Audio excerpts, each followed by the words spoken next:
Well, that's the tool I use to cut the inside diameter, hand ground from 3/8 inch.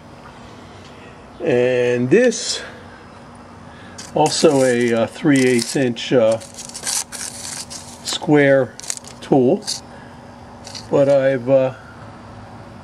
I've cut it with a, can you see that? It's got a 60 degree included angle cut right there.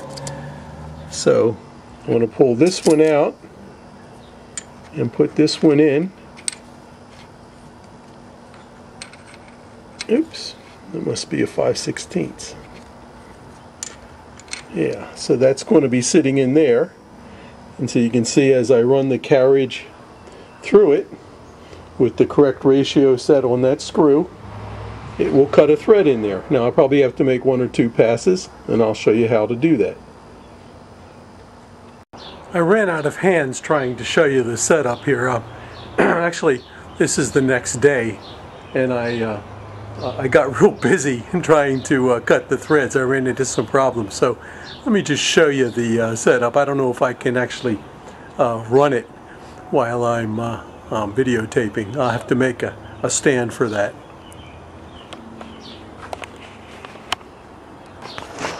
Okay, here's the lathe. There's the part in there. Now I switched cutting tools. This is an old style hand forged cutting tool I got on eBay, which I just resharpened for 60 degrees.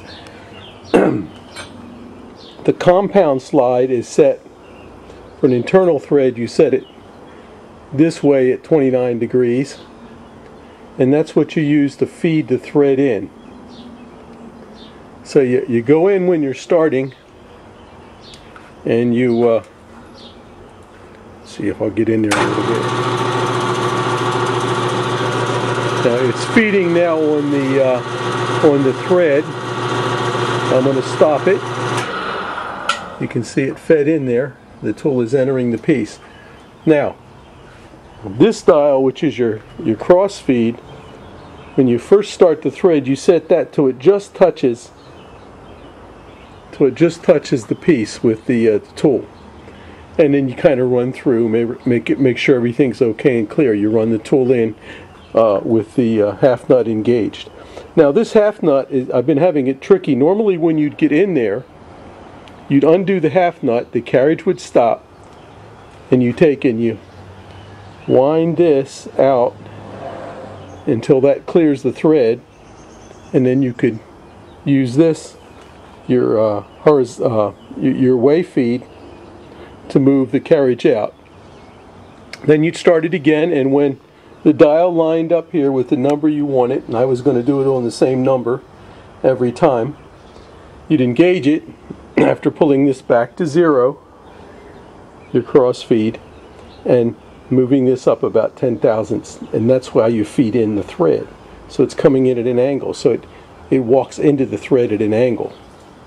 Okay, so you get all the way in. And what I had a problem with the half nut, it wasn't lining up real easy. It's a little stiff. I haven't used it that much. So I've been leaving it in place. So I'd have it on 0 here, and I'd run it in, start the lathe going that way, run it in, little mark right there to tell me when to stop. Stop the lathe without disengaging the half nut. Back the tool using the cross slide, which is going to move the tool away from the piece. Back it away, and then reverse the lathe. Still engaged to this screw, because that's down still. Knob isn't turning, and the piece moves out. When it clears, stop the lathe. Use the cross slide, come back to my 0, back to 0, on the dial right there to 0, and then feed it in with the compound, and then just simply run it in again.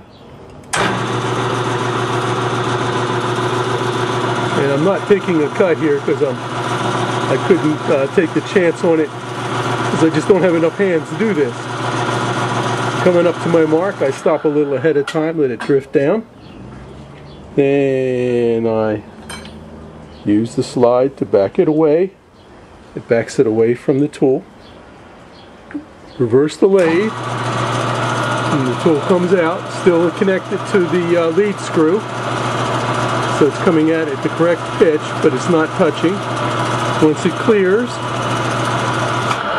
stop the lathe, bring her to 0, and I'm bringing the tool this way against the piece again. And then use this one to feed in. See, and it's feeding at an angle like that because you're cutting a thread. And then you take a cut again. Now, I'm not touching there because, like I said, I just can't, don't have that many hands. Did you get the idea? Back it off. Reverse the lathe.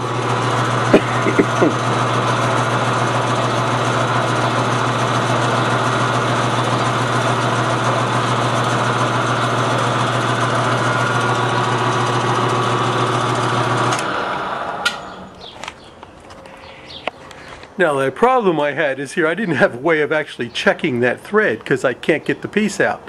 So I kind of cut it once and missed. Took the piece out of the lathe. It's a 3-jaw chuck. It wasn't going to line up correctly. So as you can see, I put a little mark there and kind of a V on the 3-jaw. So I got it close enough so I could take it out and put it back in again. Then I had to reline up the tool, which I'll show you at another time, how to, once you remove the piece, how you line up the threads again. Let's go test it in the on the motor.